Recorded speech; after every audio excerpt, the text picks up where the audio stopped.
আসসালামু আলাইকুম। কেমন আছেন সবাই? আশা করি আল্লাহ তাআলার অশেষ রহমতে সবাই ভালো আছেন, সুস্থ আছেন। সদা সর্বদা সবাই ভালো থাকেন, সুস্থ থাকেন, সেই কামনাই রইল সকলের প্রতি। তো রাজাহাঁস পরিষ্কার করা আসলে একটা অনেক ঝামেলার কাজ। শীত আসলে যে রাজাহাঁস খেতে হবে এটাই কিন্তু স্বাভাবিক। আর শুধু রাজাহাঁস বলে নয়, রাজাহাঁস, পাতিহাঁস, চীনাহাঁস সব ধরনের হাঁসের মাংসই কিন্তু শীত আসলে খাওয়ার একটা ধুম পড়ে যায়। তবে আমরা অনেকেই পরিষ্কারের ভয়ে খেতে পারি না। তবে এইভাবে যদি পশমটাই একটু তুলে নেওয়া যায় তাহলে কিন্তু পরিষ্কার করতে সুবিধা হয়, কারণ এইভাবে পশম তুলে নিলে ওর ভেতরে সুন্দরভাবে পানি ঢুকে। আর যদি পশম থাকে তাহলে কিন্তু পানি সহজে ঢুকতে চায় না রাজাহাঁসের শরীরে অতিরিক্ত পশম থাকার কারণে। তো দেখেন, একটু পশম তুলে নিয়েছিলাম দেখে এখন এটা কিন্তু বাকিটা একটু গরম পানিতে দিয়েছি, কত সুন্দরভাবে ক্লিন হয়ে গেছে। এটা কিন্তু আরও একটা উপায়ে পরিষ্কার করা যায়, তবে সেটা পরে বলবো। তো এইভাবে কিন্তু পরিষ্কার করলে কিন্তু একদম পরিষ্কার হয়ে যাবে। এটা এইভাবে পরিষ্কার করার পর একটু এই যে গ্যাসের চুলাতে হালকা একটু আঁচ দিয়ে নেবেন, তাহলে শরীরে যদি ছোটোখাটো কোথাও যদি কোনো কিছু পশম থেকে থাকে সেটা আর থাকবে না। তো সুন্দরভাবে পোড়ানোটা শেষ করে নেবেন, একটু গ্যাসে দিবেন, তাহলে কালি হবে না। তবে হাঁসের সাইজটা কিন্তু অনেকটা বড় ছিল। তো প্রায় পরিষ্কার করার পরেও 5.5 কেজি 6 কেজি মতো ছিল। তো যাই হোক, 5.5 কেজি মতোই ধরে নিয়েছি। তো হাঁসটা কিন্তু যে অনেকে আমরা শীতে হাঁস পছন্দ করি, কিন্তু শীতে হাঁসটা পরিষ্কারের ঝামেলায় খাওয়া হয় না। তবে যেভাবে পশমটা তুলে নিয়েছিলাম ফার্স্টের দিকে, ওইভাবে যদি আপনারা পশমটা আরও সুন্দরভাবে তুলে নেন তাহলে দেখা যাচ্ছে যে ওটা আপনারা গরম পানি ছাড়াও পরিষ্কার করতে পারবেন। সেটা হচ্ছে যে পশমগুলো শরীর থেকে মোটামুটি তুলে নেওয়ার পরে আপনারা চাউলের গুঁড়া অথবা ময়দার সাথে একটু হলুদ মেখে সুন্দরভাবে সারা শরীরে লাগিয়ে দিবেন। আর ওটা লাগিয়ে দেওয়ার পর এটাকে আগুনে একটু পুড়িয়ে নেবেন। আগুনটাতে পুড়ানো এবং একটু বেশি করে পুড়াবেন, যেহেতু সারা শরীরে আটা ময়দা মাখানো থাকবে, তো একটু বেশি করেই পোড়াবেন।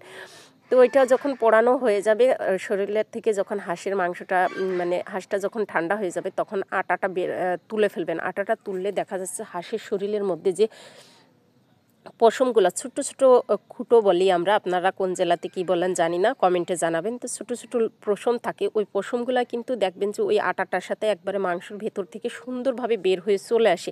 ওইভাবে কিন্তু ক্লিন করা যায়। দুইটা উপায়ে কিন্তু রাজাহাঁসের মাংস ক্লিন করা যায়। তো এইখানে আমাদের রাজাহাঁসের মাংস ক্লিন করাও শেষ এবং পরিষ্কার শেষে কাটাও হয়ে গেল।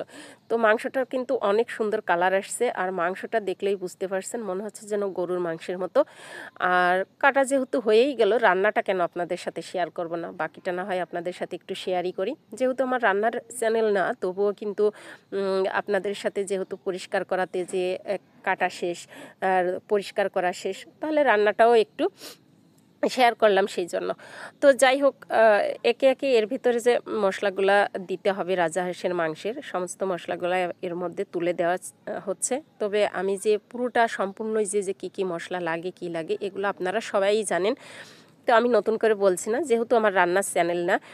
তো যাই হোক, এর পরবর্তীতে রাজাহাঁসের মাংস, তবে আরেকটা জিনিস আছে, সেটা হচ্ছে যে আপনারা যখন রান্না করবেন অবশ্যই চেষ্টা করবেন নারকেল দেওয়ার জন্য। 2টা নারকেল যদি দেওয়া যায় তাহলে সেক্ষেত্রে কিন্তু সেই স্বাদ হয়। আর রাজাহাঁসের মাংস আপনার একটা দেবেন নারকেল একদম ব্লেন্ডার করে দুধ বের করে দিবেন, আর একটাতে দিবেন হচ্ছে আস্ত নারকেল। তো এই দুইভাবে নারকেল দিলে কিন্তু আস্তটা খেতে খুব সুন্দর হয় এবং মাংসটাও কিন্তু খুব টেস্ট হয়।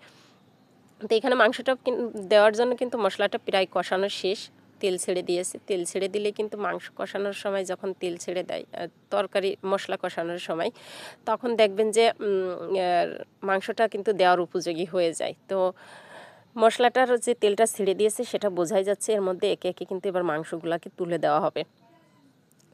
আর এই মাংসটা কিন্তু যে এত সুন্দর হয়েছে যে বলে বোঝানোর মতো না। এদিকে আমাদের আবিয়ান সোনা তাকিয়ে আছে। আবিয়ান বাবু কিন্তু অনেক রাত, এখন রাত্রি প্রায় 11:30 বাজতে চললো, তবুও কিন্তু আবিয়ান বাবু জেগে আছে। আর এটা আমাদের একটা কিউট বেবি। যাই হোক, মাংসটা এবার এর মধ্যে তুলে দেওয়া হচ্ছে। মাংসের কালার দেখলেই বুঝতে পারতেছেন যে মাংসটা আসলেই গরুর মাংসের মতো। আর যে হাঁসেরগুলা বড় হয়, অনেক বড় হয়, সেই হাঁসের মাংসগুলা কিন্তু একদম পিস পিস করে যখন কাটা হয় তখন চর্বি কিন্তু ভাজে ভাজে থাকে, এবং মাংসটার যে আঁশযুক্ত মনে হয়, সলিড যে মাংসগুলো হয় মনে হয় যেন যে গরুর মাংসের পিস, সেটা তো দেখেই বোঝা যাচ্ছে। আর হাঁসটা রান্নার পর যে খেতে কতটা লোভনীয় হবে তো সেটা রান্না শেষেই বোঝা যাবে। তো এইভাবে এক এক করে কিন্তু মাংসটা কষানো হচ্ছে। আর এটা আসলে হঠাৎ করে প্রোগ্রাম ছিল, যার কারণের জন্য প্ল্যান ছিল, যার কারণের জন্য কিন্তু এত রাত্রে রান্না করা হলো। হাঁসটা কিন্তু জবাই করা হয়েছে রাত্রি 10টার পর।